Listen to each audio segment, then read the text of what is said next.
Ils sont là, nos invités, Germain Pouli, directeur de publication de Togo Réveil, Firmin Teko, Agbo, chroniqueur politique, et Adam Adjoronou, directeur de publication de Vision d'Afrique. Avec eux, nous allons parler de la Guinée équatoriale et de la France. La Cour de cassation se prononce sur le dossier Théodorin Obiang. Nous allons également parler de la Côte d'Ivoire, rencontre Ouattara Gbagbo, que retenir?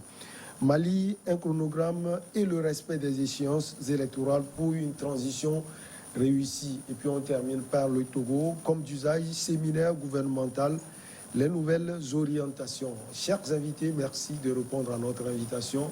On commence par l'aîné, Germain Pouli. Bonjour. Michel, bonjour et merci pour l'invitation. Bonjour à tous les téléspectateurs. Adam Adjoronou, bonjour. Oui, bonjour Michel Takwa, bonjour chers téléspectatrices et téléspectateurs qui nous suivent de par le monde. Allez, Firmin Teko, c'est lui le plus jeune. Bonjour à vous. Bonjour. Il faut le préciser. Bonjour Michel Takwa, merci de m'avoir invité.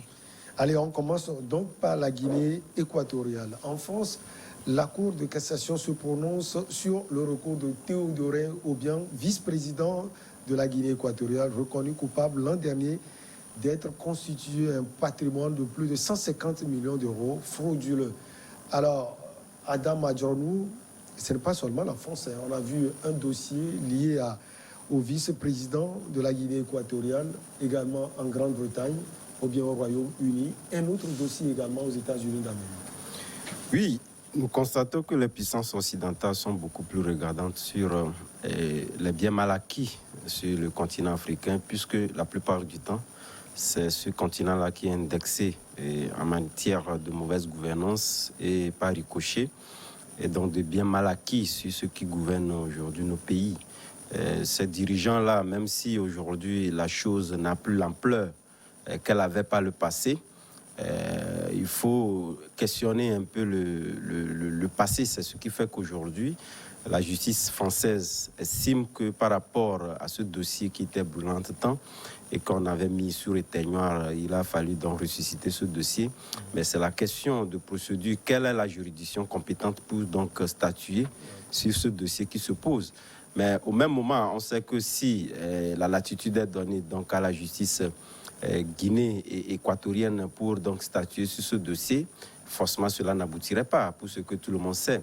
Voilà pourquoi il est apprécié ou quand même souhaité par la plupart des Africains que ce soit ces puissances occidentales, si cela n'était pas des intérêts inavoués qui sont donc derrière, et naturellement pour décourager peut-être ces acteurs-là à pouvoir donc prendre ces biens-là et investir dans nos pays respectifs. Mais ce qui est évident, c'est que pour nous, les Africains, nous aimerions bien que ce soit donc, en ce qui concerne la Guinée équatoriale, comme je le disais tantôt, compte tenu du fait que nous avons Théodorin, qui est dans le vice-président et dont le père également est président de la République. Et donc, tous les outils juridiques et exécutifs du pays sont maintenus, sont tenus en main forte par Théodorin et son père. Et comme je le disais, ce n'est pas évident que le dossier puisse donc aboutir. Il faut fondamentalement que la justice française, et comme cette saisie-là ne doit pas forcément, à ce que ce qui est dit aujourd'hui doit être donc déversé par les institutions de société civile, en tout cas des institutions caritatives dans le pays, pour être réinvesti. Ce serait quand même souhaitable qu'on puisse réellement savoir la vérité sur cette question-là, puisque la plupart du temps également, cela est évoqué comme étant donc des biens mal acquis. Je ne sais pas quelle est la procédure, quels sont les éléments justificatifs à leur possession pour l'expliquer, puisque ce n'est pas forcément quand un dirigeant est à la tête d'un pays qu'il fait donc des biens mal acquis. Je rappelle ce que disait partout Laurent Gbagbo, pouvait quand même réellement acquérir dans ces richesses-là honnêtement et vouloir les investir dans les pays occidentaux.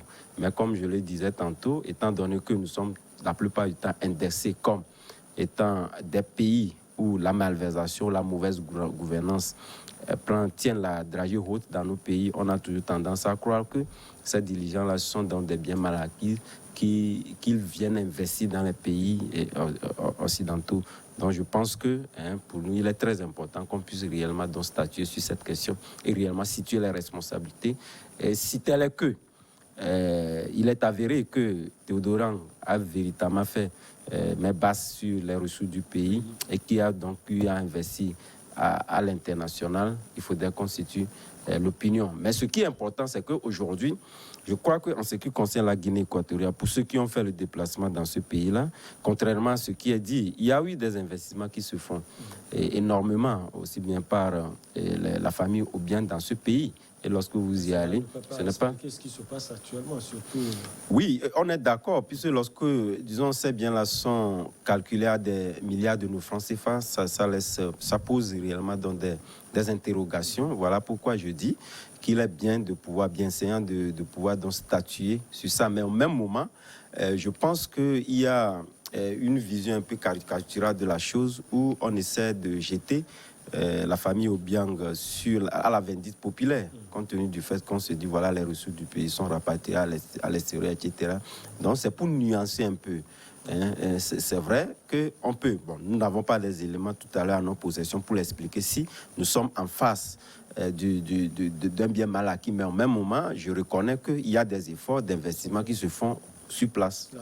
Alors, Firmin Tekou Agbo, au niveau de la Guinée équatoriale et de toute l'Afrique, on attend finalement la décision de la Cour de cassation. Qu'est-ce qu'on peut attendre véritablement de cette décision? Mais qu'est-ce qu'on peut attendre? Ce qu'on peut attendre de cette décision, c'est la décision de l'Élysée. Moi, je pense que c'est une décision qui va fortement être influencée par le politique, le côté politique de la chose. Parce que vous imaginez, Obiang Nguema, il est toujours au pouvoir. Et la France, est-ce que la France est toujours derrière lui? Ça, c'est des éléments très importants qu'il ne faut pas isoler dans les commentaires. Et je ne pense pas qu'on puisse décider de passer à la saisine de tous ces biens-là. Ça va faire mal à la famille et ce sera comme une chute libre sans vitesse initiale pour la famille Théodore Obiang Nguema. Donc la deuxième chose que je voudrais faire observer, on se demande pourquoi investir, ou pas investir, mais pourquoi s'offrir tant de biens dans ces genres de pays? Parce que quand on parle de biens mal acquis, on parle de la Guinée équatoriale, on parle de Congo Brazzaville, on parle du Gabon aussi. Regardez, si on met en somme toutes ces richesses-là, et si on les réinvestissait en Afrique, je pense qu'on aurait assez de routes, on aurait assez d'hôpitaux, la situation de vie chère que nous vivons actuellement serait moins tendue. La situation, le social aurait une bonne image. Pourquoi chercher à accumuler assez de richesses dans ces pays occidentaux qui n'ont peut-être pas besoin, parce qu'ils sont déjà à un niveau de développement un peu avancé et enviable. Donc c'est parce que c'est une question de manque de vision pour nos pays africains. Est-ce qu'on va toujours continuer comme ça? Est-ce que la France va se permettre de saisir ses biens? Et puis si on les saisissait, est-ce qu'on va les envoyer en Afrique? C'est la question qu'il faut se poser. Et si on ne les envoie pas en Afrique, ces biens-là vont rester en Afrique. Parce qu'avec ces biens-là, on paie le fisc. Hein. Avec ces biens, l'État français gagne en termes de fisc. Avec les biens qui sont là, qui en profitent? Ça profite seulement à l'État français et un peu peut-être à la famille Obiang Nguema. Demandez-moi combien de temps il passe en France pour pouvoir en jouir fondamentalement. Aujourd'hui, à l'ère du 21e siècle, il faut que les dirigeants africains changent de paradigme. Il faut qu'ils réfléchissent autrement. L'important n'est pas d'aller s'accumuler des biens en Occident pour se dire qu'on est riche. L'important, c'est d'avoir une vision pour son pays. L'important, c'est d'avoir une vision pour le continent. L'important, c'est de chercher à investir de l'argent dans son propre pays. Si vous allez aujourd'hui dans les paradis fiscaux, si vous allez aujourd'hui dans les banques occidentales, vous allez voir des milliards de dollars, des milliards d'euros qui appartiennent aux dirigeants africains. Ces milliards qui se retrouvent dans les paradis fiscaux ou en Suisse ou dans d'autres pays occidentaux sont utilisés pour développer les pays occidentaux. Au même moment, nous manquons de routes, au même moment, nous manquons d'écoles, au même moment, nous manquons de cliniques. C'est de tout, presque. Le niveau de vie, le pouvoir d'achat est tellement faible. Il faut qu'on change de paradigme et qu'on aille vers d'autres orientations. Alors, Germain Pouli, est-ce le droit français ou celui équato-guinéen qui sera appliqué en substance à Théodore Obiang Nguema? C'est véritablement sur cette question que doit trancher la Cour de cassation française cet après-midi. Oui, je crois que ce n'est pas un procès qui va se faire sur le fond de l'affaire, Mais l'avocat du vice-président de la Guinée équatoriale conteste la compétence de la justice française en disant que s'il y a bien mal acquis, c'est on suppose qu'il y a des tournements de deniers publics, et que s'il y a des tournements, donc c'est en Guinée équatoriale, donc ce n'est pas en France qu'il y a des tournements, et donc c'est une juridiction de Guinée équatoriale qui doit être compétente. Donc aujourd'hui, peut-être, si tout va bien, on saura si la justice française, disons la plus haute juridiction, va dessaisir la justice française de cette affaire en disant oui, effectivement, celui qui a fait ce recours en cassation a raison. Le vice-président, dont le fils de Théodore Nguema de Obiang a raison, et donc il faut renvoyer l'affaire en Guinée. Soit la justice française est bien compétente, et donc l'affaire est close. Il a été condamné à 3 ans de prison avec sursis. Il a été condamné à payer 30 millions d'amende. Donc il va devoir donc verser cette somme-là. Et plus grave encore, si la justice française est compétente, c'est que ces fonds-là, il y a encore quelques temps, vont être un bien de l'État. Parce qu'en France, quand il y a bien mal acquis, c'est que ce bien redevient automatiquement un bien de l'État qui entre dans le budget français. Heureusement que ces dernières semaines, la France a essayé de définir un mécanisme pour restituer donc les biens mal acquis dans le pays d'origine. Et donc, si la Cour de cassation décide que la France est bien compétente, donc ça va être la première fois que la France va pouvoir renvoyer l'argent détourné donc en Afrique, et ça va être historique. Donc c'est une décision très, très importante, parce que dans cette affaire de biens mal acquis, il y a plusieurs pays qui commencent par restituer. Voilà. Vous avez les États-Unis qui restituent souvent, et qui en 2003 ont restitué pratiquement 2 milliards de dollars qui étaient saisis donc au niveau des biens de Saddam Hussein, donc qui ont été retournés à l'Irak pour aider à la reconstitution de ce pays. Et vous avez la Grande-Bretagne aussi qui retourne assez souvent l'argent en Afrique, surtout du côté du Nigeria, où plus de 500 millions de dollars de Sani Abacha donc ont été restitués. Il y a même le cas d'une dame ministre de l'énergie du Nigeria. Ça, c'est de cette année même. Donc, le Nigeria a demandé qu'on rapatrie ces sous-là.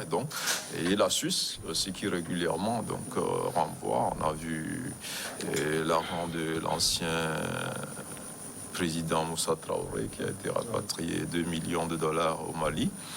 Et puis les Philippines avec le dictateur Marcos, donc un peu plus de 500 millions de dollars qui ont été rapatriés donc aux Philippines. Donc ça va être la première fois si la Cour de cassation estime que la France est compétente pour juger cette affaire, et donc la Guinée équatoriale va pouvoir espérer retrouver cet argent-là, mais sous quelle forme? Et là encore, c'est discutable, parce que le mécanisme mis en place par la France aujourd'hui n'est pas similaire à ce que je viens de citer dans les autres pays, parce qu'aujourd'hui, la France, qui avait l'habitude de garder ce patrimoine-là pour lui, aujourd'hui veut le rendre. Mais il dit, si on le rend, ça tombe toujours dans les mains des mêmes personnes qui sont au pouvoir. Et donc, ce n'est pas sûr que la population en profite. Alors, la France dit qu'elle veut mettre à contribution l'Agence française de développement. Donc, c'est souvent être reversé à l'Agence française de développement, qui va l'utiliser pour un projet qui va bénéficier à la société, dans le cas de la Guinée équatoriale. Sauf qu'il y a des pays aussi avec lesquels la France n'entretient pas des relations de coopération avec l'AFD. Et là aussi, il faut trouver des mécanismes. Mais c'est déjà un pas. Pour une fois, si la Cour reconnaît, ça veut dire qu'on peut espérer que pour une fois, la France rembourse un peu ce patrimoine saisi pour cause de biens mal acquis. Allez, on va marquer donc la petite pause. On revient après pour la suite.